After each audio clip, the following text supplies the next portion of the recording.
Hi, I didn't see you there.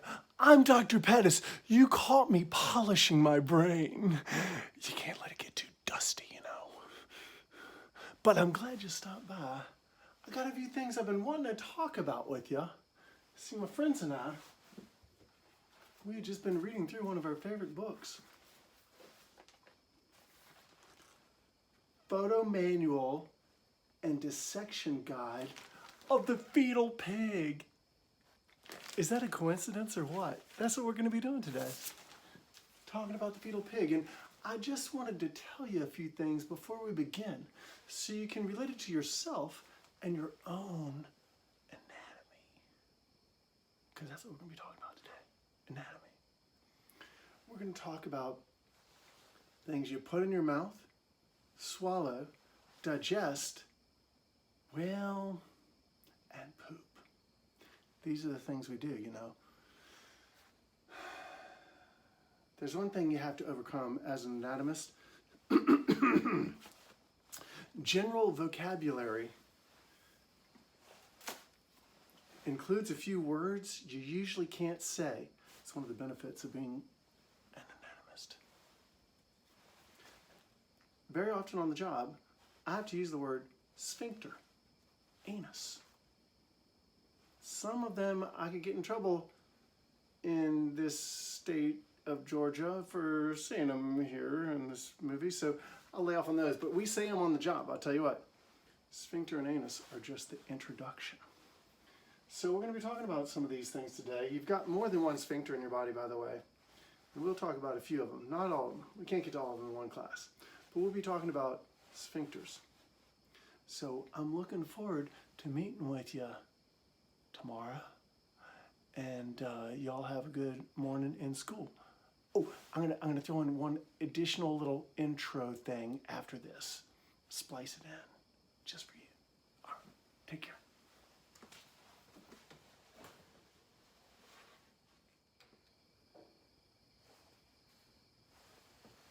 Hi, Dr. Pettis here. Hey, we here at Candler Park Anatomy Team Alpha want to give you a little introduction into what we're going to be talking about today. So, okay, we're going to talk about the digestive system and focus on a few sphincters. So here we go. This way. Hey, so here, let me adjust this a little bit. Because, you know, camera work is very important. I know you youngins know about that. You got them cell phone thingies. And I'm gonna, here we go. Yeah, that's right. Pointer.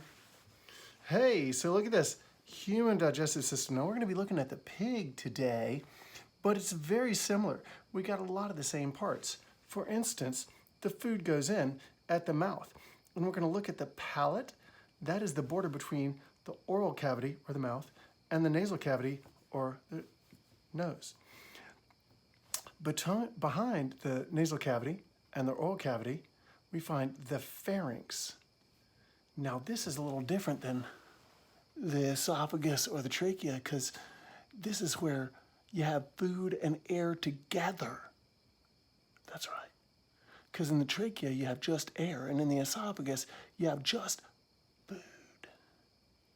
But here in the pharynx you got both. Hopefully just the oropharynx. If you got it up in your nasopharynx, that means you got something upset in your stomach, or someone's making you laugh while you're drinking milk or something. Okay, so there's your pharynx. And then we're gonna follow the food path. We're going down the esophagus here to the stomach. Now look at this, cardiac valve. Do you know what that is? That's a sphincter. It's officially called a physiological sphincter, not an anatomical sphincter, because it doesn't have all the specific physical forms that let it be an anatomical sphincter. So I gotta tell you, you know, the longer you are an anatomist, the more picky you get about what you call a sphincter. So anyway, through that sphincter and into the stomach, then we grind the food and digest it, add a little acids, some enzymes, and then we go down through the pyloric valve, also called the pyloric sphincter. That's a real one. And that's between the stomach and the small intestine. Now the small intestine That's the smaller of the two intestines. It's divided into three parts, all of them smaller than the large intestine. First is the duodenum, and you can see it's C-shaped here. See that? You have this horizontal, vertical, horizontal.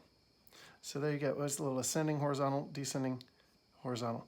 That's the duodenum. And then you start this part called the jejunum, and it's a lot longer than they show you in this picture. It sure seems that way. It's folded up upon itself quite a bit because you got to pack this real long thing into, the small abdominal cavity. So it's kind of like coiling a hose, I suppose. I'll show you. It's more like folding things, but there's your jejunum. And eventually that same thing turns into the ileum. So it's all one path.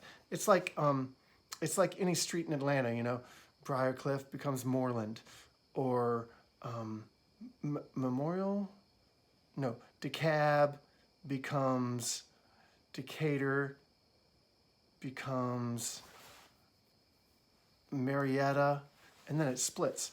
But anyway, they change names a lot. So there you go. Ilium, that's right about at West Side on Marietta Street. And then we're going to go over into the cecum. So this large part here is the large intestine, and it has its divisions as well. We don't have to know all those. I'm just going to go through the easy ones. Ascending, transverse, and descending. That makes sense, right? Because here's the top of the body, here's the bottom. We ascend, we cross, we descend. So this is the left side of your body. This is very important for when you have gas pains. So when you stand up, air rises, right? Air bubbles rise in fluid.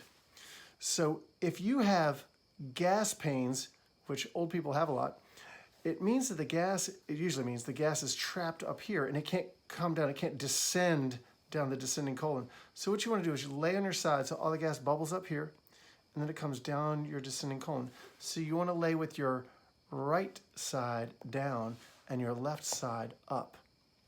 Cure all your gas pains. I've seen it work miracles. So then it comes down there into the sigmoid colon, rectum, and anus. There's another sphincter for you. In fact, the anus has more than one sphincter. You've got your voluntary one and your involuntary one.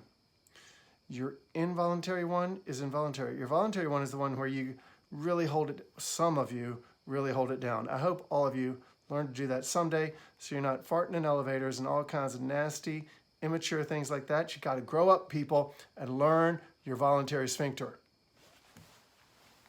Well, that's our introduction to the digestive system, folks. So I'm looking forward to dissecting it in the pig tomorrow, and we'll learn how that relates to humans, like us.